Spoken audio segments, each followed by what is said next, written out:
Good morning. If you're turning to Matthew 6, beginning to read in verse 25. What we find is that Jesus here addresses the problem of anxiety. He gives adequately its cure, but I think we seldom properly apply the solution. Matthew 6:25. For this reason I say to you, do not be anxious about your life, as to what you will eat or what you shall drink, nor for your body as to what you will put on. Is not life more than food, and the body more than clothing? Look at the birds of the air. They do not sow, nor reap, nor gather into barns, and yet your heavenly Father feeds them. Are you not worth much more than they? And who of you, by being worried, can add a single hour to his life? And why are you worried about clothing? Observe how the lilies of the field grow. They do not toil, nor do they spin. And yet I say to you that not even Solomon in all his glory clothed himself like one of these. But if God so clothes the grass of the field, which is alive today and tomorrow is thrown into the furnace, will he not much more clothe you of little faith? Do not worry then, saying, what will we eat, or what will we drink, or with what will we wear for clothing? For the Gentiles eagerly seek all these things, for your heavenly Father knows that you need all these things. But seek first his kingdom and his righteousness, and all these things will be added to you. And so do not worry about tomorrow, for tomorrow will care for itself. Each day has enough trouble of his own. Worldly trouble, worry, and anxiety. These, we find, are a common spiritual malady. Now, it's not just that it's a spiritual malady. There are bad consequences of anxiety that are both mental and physical as well. It's interesting that this is the one thing that Jesus takes an awful lot of time talking about as far as internal. It becomes a matter of faith. It becomes a matter of trust. Do we have worry and anxiety, or do we have trust? Much of the rest of the Sermon on the Mount deals with some behavioral issues, deals with some misconceptions about the law and misapplication of the law. It talks about being generous, being kind to the things of the Golden Rule and the Beatitudes. But it's interesting that this much time is spent on anxiety. Jesus, I think, has to be the worst Xanax salesman in the world. Of course, not that it seems like that's hard to sell. The two largest prescriptions, always in the top 5, year after year in modern times, Xanax and Viagra. For some reason, those two always make the top of the list. And often it's him getting one and her getting the other. Don't know if they're related or not. But these things trouble us. Anxiety does. And there's a reason why those things that deal with anxiety, the chemical things, either by name brand in a pill or by generic and brewed in a vat, these things are things that people seek after because they need some relief. And that's a constant call of the world, and especially in today's world, that it just seems like people want some relief. Anxiety, this feeling of fear and concern that often exists on its own, it seems to feed on itself. And then you throw a little bit of ill-informed news and rumor, and what happens but anxiety explodes. And worry, persistent doubt, and fear that produces a state of mental agitation. These are not really actions.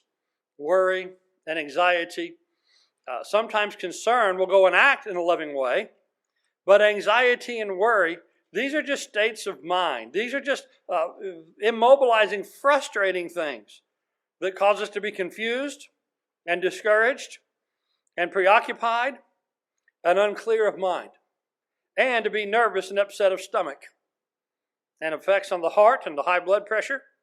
It weakens the immune system. We know that these things work on us physically.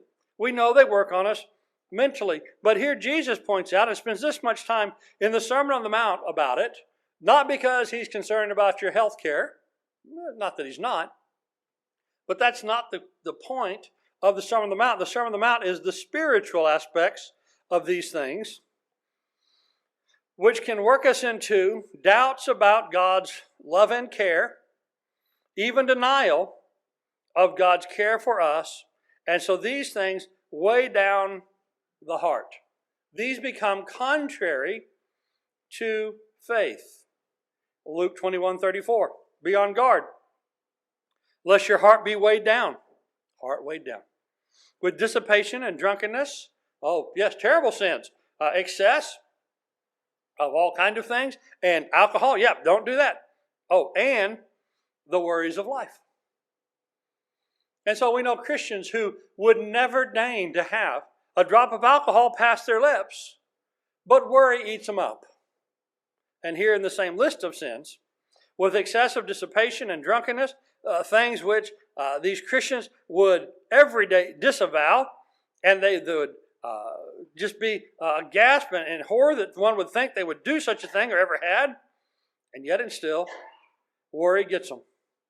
In Mark 4, in the parable of the sower, the worries of the world, the deceitfulness of riches, the desires and other desires enter in the heart and choke out the word. Once the sower put that good seed there, and these become unfruitful. And so again, those who would disavow greed, those who would talk about the need for spiritual things and be right about that, still at times might have the worries of this world choke out the word in their heart. And so the bad consequences of anxiety are legion, and they are spiritual as well as the other. And so we also find, because they are spiritual, they are enhanced by sin. You know, things have an effect. Things affect one another. Nothing hardly is done in a vacuum. It's why it's such a hard thing to study economics, because you change a little bit of thing here and it changes a little bit over there. It's also one reason why it's so hard for medical researchers to figure out what new medicines do. Because, and this patient had this effect, but that patient had that effect. And then they go, oh, well, that patient was also on this medication. Or, oh, that patient drank this juice. You know, why do they tell you if you have certain medications? Stay away from the grapefruit juice. Not a problem. I like grapefruit juice, but it's really acidic so much that I don't have it much. All right. But there's a number of medications they tell you, stay away from the grapefruit juice. Why? Because it affects things. Or there's a number of medications, or there's a number of things. They say, don't take this if you're a heavy drinker. All right, good, not a heavy drinker, just a heavy worrier. Does that affect that? But what we find is that things enhance one another, often in strange ways. And so anxiety is enhanced by sin. It's one of the reasons why to avoid anxiety at all, also the sin that provokes it and the sin that causes that reaction, right? It's sort of like one of our children is allergic to shellfish, and so she can't have the shrimp. So it's real easy to tell her, don't eat the shrimp. Then they put it into something she didn't know was there. Well, the thing here was with sin, with sin and anxiety. These go together and they enhance. So just avoid anxiety, just avoid sin. Okay, I'll try that. But these are difficult, but they need to be avoided because they affect each other. So Psalm 94:19. When my anxious thoughts multiply within me, thy consolations delight my soul. So sin multiplies anxious thoughts. God's word consoles. Or Psalm 38. For I confess my iniquity. I'm full of anxiety because of my sin. So, anxieties multiply, but the word consoles. Anxiety comes because of sin, and so I'll confess. And so one of the ways to deal with these, both sin and anxiety, is to absolutely just confess it. Just admit it. Don't let it stay in there growing. Don't let it go wild, but instead confess it, forsake it, ask His forgiveness from it. Because anxiety and doubt, what we find is that these things, that just causes doubts to run wild. When we have a lack of faith, when we're overwhelmed with doubt and anxiety, this parade of horrible things that we can imagine comes up. It's not very often that college professors in introduction to political science classes say things that are lifelong memorable, but that happened to me one time. My introduction to poli-sci professor, he was talking about political campaigns, and he said one of the most effective ways to campaign against your opponent is that talk about the parade of imaginary horribles that will occur if they get elected. And so you talk about all the bad things that would happen if the other side gets in charge. And I remember that turn of phrase since the day he said it in that lecture about 9:30 on I think it was a Tuesday morning at that class in a lecture hall in Canyon, Texas. But that turn of phrase, parade of imaginary horribles. I wrote that down and I remembered it ever since. A parade of imaginary horribles. And you know what happens when I can't sleep at night? They tell you, count the sheep. But to count the sheep, I'd have to get the parade of imaginary horribles off the stage first. Because the imaginary horribles like to come by first. And I think of all of them. And the mind races. The mind races into all sorts of distorted and demented places if we allow this parade of imaginary horrible things to go by. If we think about all the past mistakes that have bloomed, all the future troubles that's in the way, we think about all the things that are unknown, all the things that might happen to me, all the things which they seem like they're going to be inevitable, all these things that happen when people, they're going to come back and get me for what I've done, all these things that the world is out to get me, all these things that of envy and jealousy and negative thinking, and the criticism I'll get if I do this or if I don't, or the criticism I'll get if I do both, the lack of praise I'll get no matter what, how's all going to go wrong, and pretty soon I can't sleep at all. I'm ready to reach for the bottle of something, properly prescribed, or not. No, I need to not do that. The lack of faith will let the mind run absolutely wild. The mind needs to be fenced in by truth and security and the things of God. Let's turn back to Jesus. Our cure for anxiety will be here in the Sermon on the Mount where Jesus addressed the problem.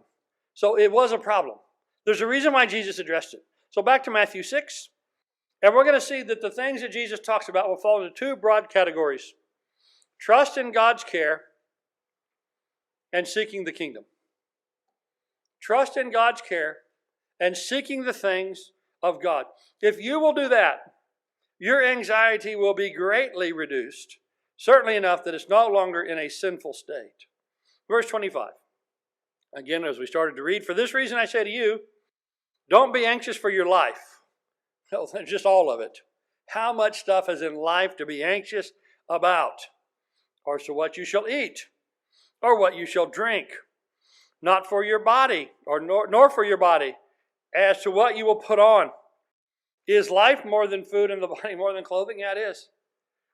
I remember one time sitting down with a financial planner, and they started telling me about the amount I should set aside for each child's education, the amount I should set aside for retirement, the amount I should set aside for my emergency savings fund, and the amount I should set aside for this, and the amount I should set aside for that, and it did not leave hardly a budget for the groceries, much less the rent. It's like, okay, well, thanks for your help. I got a whole bunch of things to worry about I didn't even know I should have been worried about yet. And sometimes that's a blessing that somebody points out a potential pitfall in the future, but sometimes it's not. Sometimes it turns out like those guys are just trying to sell you something, and they were. But Jesus said, don't be anxious about life, particularly food, drink, and clothes. Well, what about TVs, cars, education, retirement, and the like. Well, I think that's probably in there in the like part. And notice he says, God takes care of the birds. Look at the birds of the air. They don't sow, they don't reap, they don't gather into barns, but God feeds them. Are you not worth more than they? Now, that's not saying if you don't have the opportunity, don't sow and don't reap and don't harvest. John, go reap and harvest. I mean that. Keep doing that. He's not saying not to work. But what he's saying is it doesn't all depend on your effort. That God cares for you. And that if you're a faithful person, and for a whole lot of them even that aren't, somehow they get fed too. How many people do we see starving? People that don't work. People that waste what sustenance of life they get. People who are irresponsible in the highest regard. And sometimes those people live lives that are not deeply comfortable. But how many of them do we see starve? We just don't. Well, there's a care out there and a concern that's out there that is transcending what would appear to be normal human effort and normal human provision. You know what it is? It's God's care. And if God would care for the birds, He'll certainly care for His people. And so don't be anxious. Again, he repeats verse 27. Which of you by being anxious can add a single hour or a single cubit? Depends on your translation. My New American Standard actually just had an update in 2020. And they changed it from cubit to hour.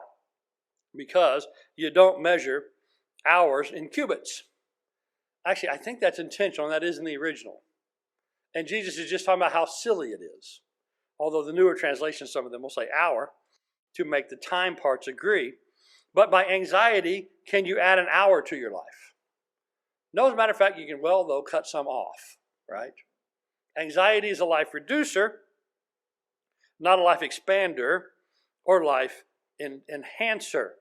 And so it's fruitless. Don't do it. Again, look at God's care. Are you anxious about clothing?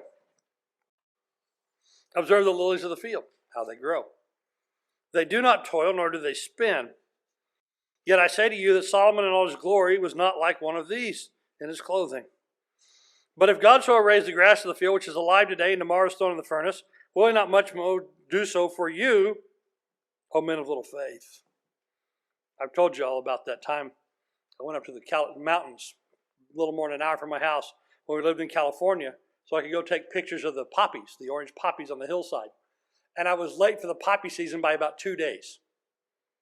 And the poppies had diminished by about 70, 80% in 2 days. It's only about a 9-day season, 10-day season to go see them. But I was 2 days late. Didn't want to take the kids out of school, so I took the kids out of school. Don't do that. Don't take your kids out of school. Take your kids out of school from time to time.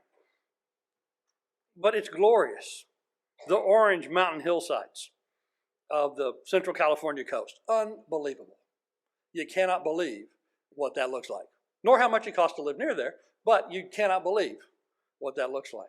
It's like nothing you've ever seen. Nobody has ever clothed themselves like that mountainside. But God does that. So he says, these lilies, they don't toil and they don't spin. Now you ladies who do your sewing and your quilting, keep quilting and sewing, right? You're going to need those quilts and somebody's going to appreciate them. It's not saying don't work. But what it's saying is that with these material things, there's limits to them. And God provides. The unbelievers don't trust that God provides. Verse 31, don't be anxious then. Again, isn't that the third time we've been told don't do it? So we don't do it, right? If Jesus tells you 3 times, you're going to stop, right? We should. And I hope to. Do not be anxious then, saying, what shall we eat or what shall we drink? With what shall we clothe ourselves? For these the Gentiles. I think the a little bit harsher term pagan here is probably better. This is what the pagans look for. But your Heavenly Father knows you need it. And so the pagans, this is what their life is wrapped up in. And unfortunately for some of them, this is all that their life is wrapped up in. Of food and drink and clothes. And folks, we got entire cable channels dedicated to all of those. But if we took those off the air, what would we miss? Well, maybe a few new recipes. But we just think about the amount of time and space dedicated to clothes and to fashion, to food and the Epicurean delights, to drink and all sorts of fancy drinks, the amount that people spend on some of those. And so food and drink and clothes.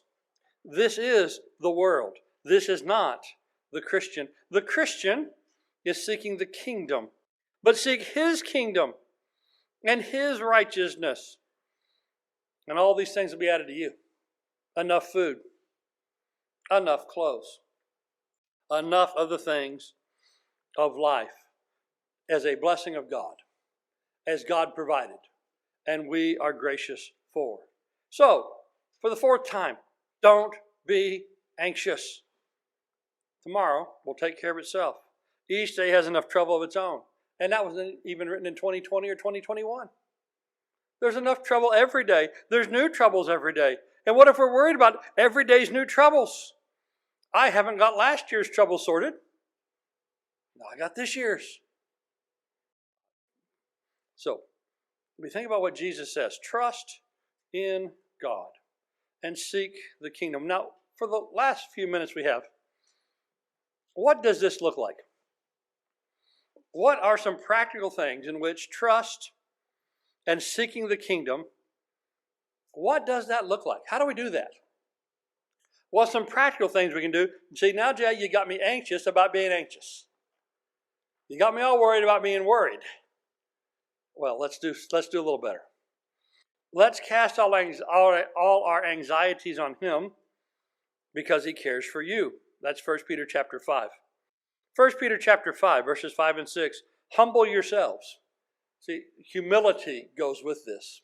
Arrogance and thinking you need to do it yourself and by yourself, this gets to a lot of the problem because there is so much I cannot do.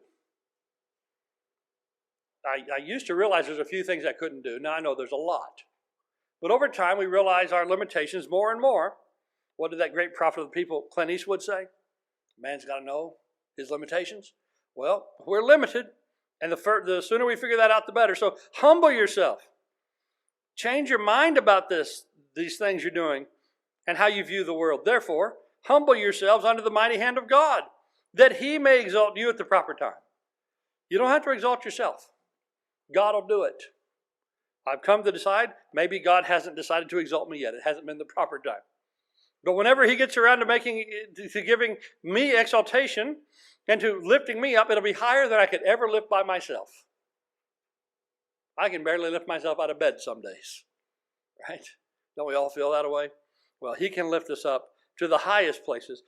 But he'll do it at the right time, at the proper time. So, all your anxieties, all the things of which you're worried about, you need, all the things which you're lacking, all the things of which you think you should get and gain, all the things of which we're worried, let him worry about it. Cast all your anxieties on him because he cares for you. This echoes the Psalms, Psalm 55:22. Cast your burden upon the Lord. He will sustain you. He will never allow the righteous to be shaken. And so, give your burdens over to the Lord. New and Old Testament teaching both. Here's an application of that in Psalm 127. Unless the Lord builds the house, they labor in vain who build it. Unless the Lord guard the city, the watchmen keep watch in vain. It is vain for you to rise up early, to retire late, to eat the bread of painful labor. For he gives his beloved even in their sleep. God cares for his people even while they're sleeping, even when they're not doing anything. You know, there's a lot of times when I'm accused of not doing much, right? Just ask my wife. But the time I guarantee you I'm doing the least is when I'm asleep. That's when I'm doing the least I could possibly be doing. Jay, could you do any less? Yes, I could. I could nod off. Some of y'all are doing that right now. So I could not. That's when I'm doing the least. But when is God giving? When I'm doing the least, when I'm sleeping. And that's when I recognize how much he's doing. Because if I'm doing and he's doing, well, who do I think I'm probably going to credit? Ooh, look what you did, Jay. No, but when I sleep and it's still working out, that means it's him. What are those other ones? With the painful labor, with the rising early, the retiring late, with the building the house, with the building the city, with the guarding of all these things. Unless God is with it, it will not prosper. There's a lot of things today that I see people building in our culture, in our society, and this is not just politics, but it applies, where I don't see how the Lord is watching that. I don't see how the Lord is blessing that. I don't know how these people have got thus far. Well, what this verse tells me is there'll be a place where it's going to be limited. There's a limit to what they can do, because unless God is behind it or God is allowing it, it will not continue. And so they're under this constant curse. Like Psalm 73, about those people whose eyes bulge with fatness, and it seems like they're not troubled like other men. But Asaph the prophet said, I can now see that thou hast set them in slippery places. Well, these people, with their painful labor, with their early effort, with their retiring late, with the bread of painful labor, I bet they're really anxious. Trying to build all this without God's blessing and trying to hold on to it as long as they can. I bet their anxiety level is through the roof. But to God's beloved who are sleeping, He's still watching out for them. And so, the New Testament, Philippians 4, New Testament, Philippians 4, let your forbearing spirit be made known to all. The Lord is near. So be anxious for nothing, but in everything, in prayer and supplication, with thanksgiving, let your requests be made known to God. Thankful prayer, without anxiety, being kind and forbearing to others. Why? It's all keyed there because the Lord is near. Is the Lord near? Do we trust that He is with us? We can be kind and moderate and forbearing. We don't have to take our own vengeance. We don't have to be settling every score. We don't have to be trying to set everything right constantly by our own efforts. God is near. God will take care of it. Your job is thankful prayer and supplication toward God, and moderation and forbearance toward others. So, it's a lot easier to have thanksgiving when you count all your blessings. So if you want to reduce your reduce your anxiety. Let's not reduce the blessing. If you want to reduce the anxiety, count the blessings. We often count the anxieties. We often count the problems. I make a to-do list, and this is nothing but problems. I make a budget, and this is nothing but problems. I do all these things. All these things end up counting my problems. I should count my blessings. 1 Thessalonians 5, rejoice always. Pray without ceasing. In everything give thanks, for this is God's will for you in Jesus Christ. Give thanks. Count your blessings. In everything give thanks. Just start saying, Lord, I thank Thee for, and try to make that an exhaustive list. You'll exhaust yourself before you exhaust the list. Count the blessings and cast the anxieties on God. And work for others. Seek the kingdom. Seek the kingdom. We have this, the Apostle Paul, in his seeking of the kingdom, he said this, I am the least of the apostles. I'm not fit to be called an apostle because I persecuted the church of God. Now that would seem to maybe be an anxiety-inducing statement. I'm the least, I'm the worst, and look at my past record of terrible failure and active error. All right, and some of us could have a similar statement of look at my failures and look at my wrongs and all the things I've done, and we could worry about that for a long time. But that Paul says instead, by the grace of God I am what I am. So I'm the least of the apostles now. I'm not fit to be an apostle even though I am. I was a persecutor, but I'm not. I was forgiven of that. By the grace of God I am what I am. And His grace toward me did not prove vain. I labored even more than all of them. Yet not I, but the grace of God in me. Whether then it was I or they, so we preach, then you believe. So we're working together in this for you guys to believe. We're preaching. I'm preaching with those other apostles, even though I could barely be one. Even though Paul says I could almost hang my head in shame and hide my face when I met with those guys. But you know, when he met with those guys, he didn't. He gave them the right hand of fellowship. And Acts 15, they gave him the right hand of fellowship back. And he brought alms to the nation and was received by them in Acts 21. He got along well with them because they recognized he was forgiven. And every true believer, like the other apostles to Paul, recognize when a person is forgiven. And they act like it. And so sometimes we worry about, if they only knew. if they knew what I had done, if they knew my sin. No, we know our own. That's enough. We know our own. We all have the same thing. We all feel like we're the least. We all feel like we're called to a place we don't belong. We all feel like that God's grace has brought me thus far. And so like Paul, let's make sure that grace is not in vain. But what did he say? I labored more than all. This caused me to work. This caused me to seek for good. Since I got good, I decided to give good from now on, which is all you can do. And by the grace of God, he was as he was. And so in situations that would seem completely overwhelming and things must be doomed for failure, like 2 Corinthians 1, verse 8, we don't want you to be unaware, brethren, of our affliction. Oh, that'd be anxiety, affliction would be, which came on us in Asia. So I'm talking about this one. There's a lot to choose from. I'm talking about the Asia one that one time. We were burdened excessively. We were beyond our strength. We despaired even of life. Okay, I got to say, my anxiety feels like that sometimes, but it probably hasn't actually been that, right? But it feels that way. But he was there that way. Indeed, the sentence of death was within ourselves, so that we could not trust ourselves. Oh, I feel that way all the time. I can't trust myself. But in that, our trust was in God, who raises the dead, who delivered us from so great a peril of death, and he will deliver us. He on whom we set our hope, he will yet deliver us. So he has delivered us. He is delivering us. He will deliver us. Why? Because he's the great God who can do that. This is not of ourselves. This is of him.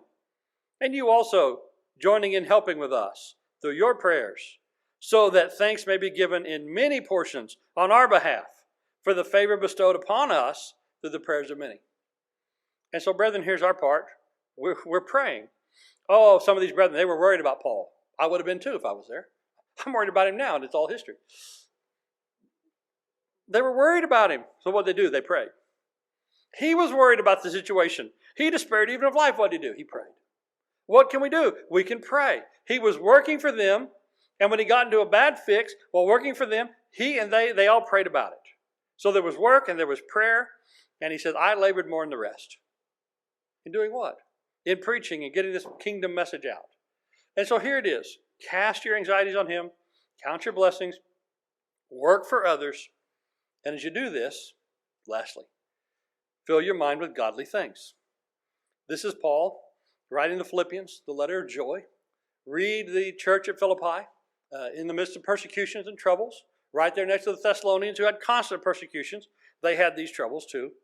But there, brethren, whatever's true, whatever's honorable, whatever's right, whatever's pure, whatever's lovely, whatever's of good repute, if there's any excellence or anything worthy of praise, let your mind dwell on these things. Gives that anxiety a whole lot less room to grab a hold. Gives that anxiety a lot less place to make its home when your mind is filled with this. The things you've learned and received and heard and seen in me, practice these things, and the God of peace will be with you. Which sounds an awful lot like what we read in Matthew 6:33, seek the kingdom and everything will be given to you. What's the promise? Peace will be given, everything will be given, all the things that matter will be given. Again, like from the Psalms, they're given of God, even as we sleep, because they're promises from him and provisions from him. They are not things of which we've had to self-supply. So, here's our reduction of anxiety. We cast our anxieties on him. We count our blessings. We work for others. We fill our mind with godly things, remembering from Matthew 6, trust in God's care and seek the kingdom. With that, we close. Ask this morning if you need to come to the invitation of Jesus Christ to confess him as the Savior, to put him on, be baptized in him for remission of sins.